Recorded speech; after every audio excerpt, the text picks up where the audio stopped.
Hello everyone, this is Pastor Scott. I posted a video this past Sunday with a little worship service since we were not able to meet in person due to everything going on in the world and in our country currently with the coronavirus. We canceled worship, but I posted a kind of condensed worship service for you to enjoy, to use in your own personal homes. I got a lot of positive feedback for that. Although I think a lot of the positive feedback was about my son Tyler and how amazingly awesome he was at being an usher and serving as the lead in our children's message. But I did hear a lot of good things. As pastor, a lot of my work involves being with people. So I go to hospitals, I go to senior homes, I lead small groups, I lead large groups on Sunday in worship.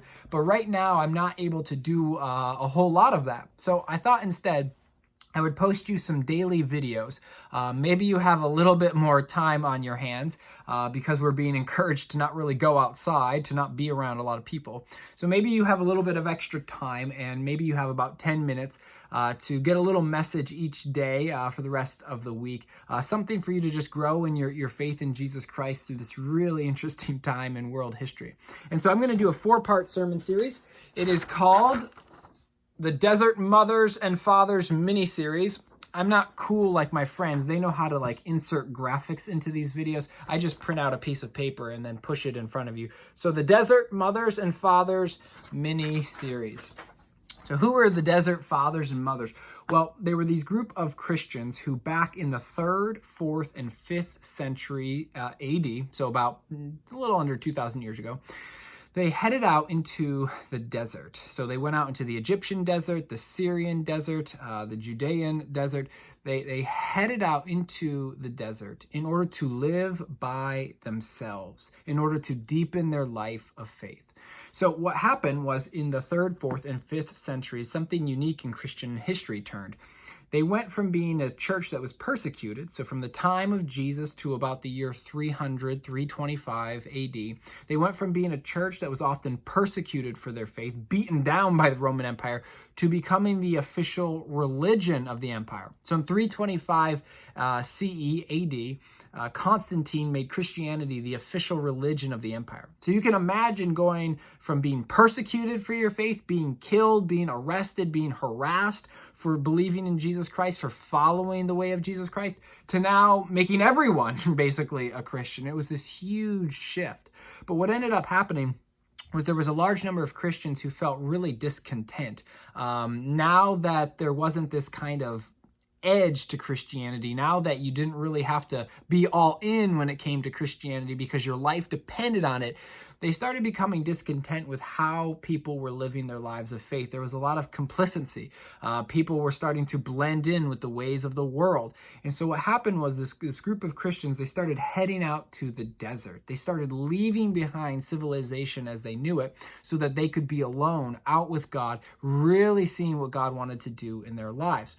Now, look, I'm not saying that you should right now head out into the wilderness, into the desert, into the woods, and not come back. Do not do that. But what's interesting is imagine for a moment, you go out to the desert, you do go out to the woods, you go out to the middle of nowhere, and you spend the next 40 days, the next 80 days, the next 120 days out there. What would you do with your time? Remember, back then there was no cell phone, so you have no contact with other people. There was no social media, right? No internet, so you couldn't get information that way. There was very little access to your family networks. You couldn't really communicate with them. You had nothing to do with your time, like TV. There were not books like we have them today. There were no bowling leagues, right? There were no clubs to be a part of. You were just out in the desert all by yourself for huge chunks of time. What would you do during the day? What would you do during the night? How would you structure your day? Well, what's interesting to me is, isn't that kind of what a lot of people are going through right now? You know, as we are in this kind of partial quarantine, as we are going outside less, as we are interacting with less people, as we find ourselves with more open space in our schedules because what we used to fill our schedules with no longer is happening. Isn't that where we are? So I thought, what an interesting connection, right?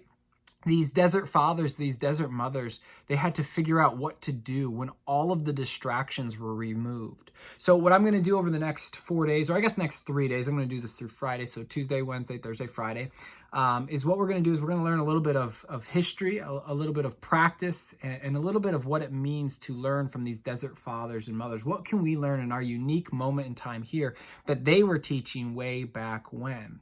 So today, the takeaway is one of the things they did, so what would you do with your time if you didn't have all of these distractions, is that they really committed themselves to the scriptures. Now, not everybody could read back then like we can read today, and not everybody had access to the scriptures like we do today. So what they would do is they would actually memorize the scriptures, and they would repeat them again and again and again and again until they had them down. And then when they had them down, they would repeat them as they were working. So they had to figure out a way to get food. So when they were getting food, they would repeat these scriptures. Some of them took up little trades like basket weaving out in the desert. So they had some work to do, and they would repeat the scriptures as they were doing that work. But they would memorize the scriptures, then they would repeat them. Kind of sounds like what we've been doing with our sermons, right? This is where I got the idea from. In fact, we've been hearing from one of these desert monks, Evagrius of Ponticus. Remember that name from a couple sermons ago? Evagrius of Ponticus was one of these early desert Christians.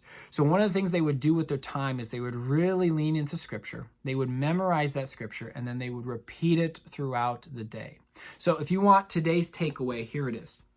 During your time, and maybe you have less free time because you're watching kids now, but with whatever time you have, what would it look like to take this unique time in which we have to social distance from people, in which we can't go out to the places we used to go out, and we're not even worshiping right now? We'll have more information later this week what we're going to do with Sunday.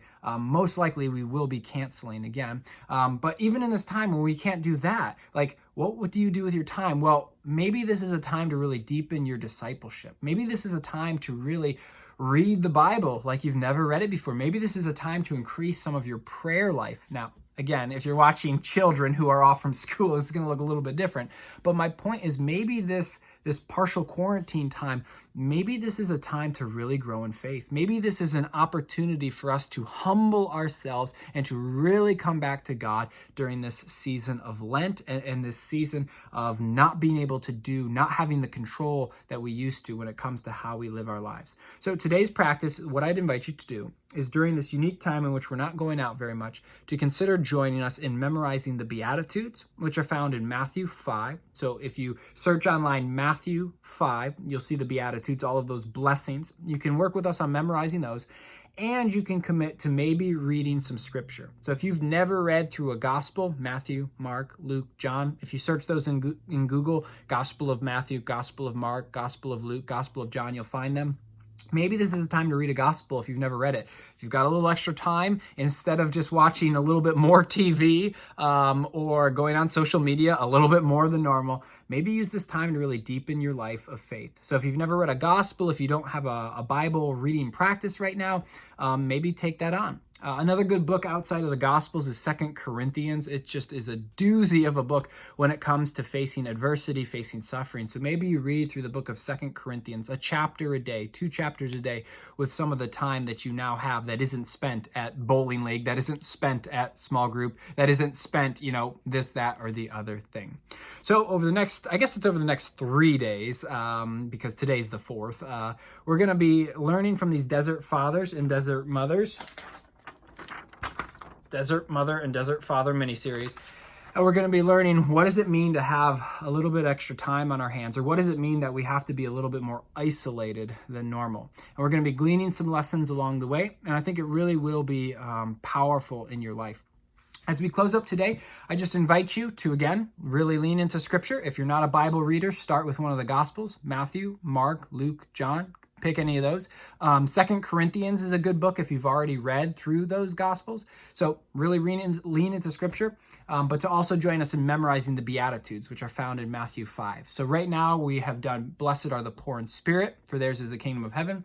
We've done blessed are those who mourn, for they will be comforted. And this week we're memorizing blessed are the meek, for they will inherit the earth. And blessed are those who hunger and thirst for righteousness, for they will be filled. So you can just memorize those, work on memorizing them, and repeat them throughout your day, when you're working, when you're going, all of that good stuff. And tomorrow we're going to learn a little bit about what it means to stay in your cell. What does it mean to stay in your home when normally you're a busybody? Or what does it mean to really reflect on God without doing a whole lot? So we'll see you tomorrow for part 2.